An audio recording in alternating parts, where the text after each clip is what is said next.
ನಮಸ್ಕಾರ ಕರ್ನಾಟಕ, ನಾನು ನಿಮ್ಮ ಪ್ರೀತಮ್ ಮಾತಾಡ್ತೀನಿ. ಇವತ್ತಿನ ವಿಡಿಯೋ ಏನಪ್ಪ ಅಂದರೆ ನಾನು ನಿಮಗೆ ನಮ್ಮದು ಸುಜುಕಿ ಸಮರ ಇದು ಇಂಜಿನ್ ನಾಯ್ಸ್ದು ಕಂಪ್ಲೀಟಾಗಿ ವೀಡಿಯೋಸ್ ಹೇಳ್ತೀನಿ, ಹೆಂಗೆ ಅದನ್ನ ಸಾಲ್ವ್ ಮಾಡೋದು ಮತ್ತು ಹೆಂಗೆ ಕಮ್ಮಿ ಮಾಡೋದು ಅಂತ. ಫಸ್ಟು ನಾವು ಬಂದರೆ ನಿಮ್ಗೆ ಇಂಜಿನ್ ನಾಯ್ಸ್ ಇರಲೇಬಾರ್ದು ಅಂದರೆ ಫಸ್ಟ್ ಕನೆಕ್ಟಿಂಗ್ ಚೆನ್ನಾಗಿರಬೇಕು, ಆಮೇಲೆ ಒರಿಜಿನಲ್ ಪಿಸ್ಟನ್ ಇರಬೇಕು ಮತ್ತು ರಿಂಗ್ಸು ಕೂಡ ಒರಿಜಿನಲ್ ಇರಬೇಕು. ಅದಿದ್ದರೆ ಮಾತ್ರ ಇಂಜಿನ್ ನಾಯ್ಸ್ ನಮಗೆ ಏನೇ ಮಾಡಿದ್ರು ಕಮ್ಮಿ ಆಗುತ್ತಿಲ್ಲ. ಅಂದರೆ ಏನು ಫೀಡ್ ಮಾಡಿದ್ರು ಏನು ಮಾಡಿದ್ರು ಆಗಲ್ಲ. ನಂದು ಏನಪ್ಪ ಅಂದರೆ ಪಿಸ್ಟನಲ್ಲಿ ಇದು ಒರಿಜಿನಲ್ ಪಿಸ್ಟನ್ ಅಲ್ಲ, ಲೋಕಲ್ ಪಿಸ್ಟನ್ ಇದೆ. ರಿಂಗ್ಸು ಕೂಡ ಲೋಕಲ್ಲು. ಮತ್ತು ಆಮೇಲೆ ಕನೆಕ್ಟಿಂಗ್ ಚೇಂಜ್ ಮಾಡಿದೆ, ಆದರೂ ಸೌಂಡ್ ಇಲ್ಲ. ಆಮೇಲೆ ಅಂಗಡಿ ಬೋರೇ ಚೇಂಜ್ ಮಾಡಿದ್ದೀನಿ. ಇದು ಬೋರ್ ಬಂದ್ಬಿಟ್ಟು ಸುಜುಕಿ ಸಮರ ಇದೆ, ಇದನ್ನು ಪೋರ್ಟ್ ಮಾಡಿ ಹಾಕ್ಸಿದ್ದೀನಿ. ಮುಂಚೆ ಬೋರ್ ಏನಪ್ಪ ಅಂದರೆ ಸ್ವಲ್ಪ ನಂದು ಹೊಡೆದೋಗಿತ್ತು ಬೋರ್ ಈ ಸೈಡು, ಅದಕ್ಕೆ ಅಂದ್ಬಿಟ್ಟು ಬೋರೇ ಚೇಂಜ್ ಮಾಡಿದ್ವಿ. ಇವಾಗ ಒರಿಜಿನಲ್ ಪಿಸ್ಟನ್ ಇದೆ, ಒರಿಜಿನಲ್ ರಿಂಗ್ಸ್ ಇದೆ. ನಾನು ಬಿಫೋರ್ ಆಫ್ಟರ್ ವೀಡಿಯೋ ಹಾಕ್ತೀನಿ ನಿಮಗೆ ಸೌಂಡ್ ಇಂಜಿನ್ ನಾಯ್ಸ್ದು.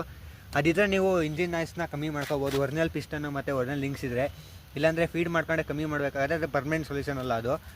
ಮತ್ತು ಈ ವಿಡಿಯೋಗೆ ಇಷ್ಟೇ, ನಾಸಿಕ್ ನೆಕ್ಸ್ಟ್ ವಿಡಿಯೋಲಿ ಬಾಯ್.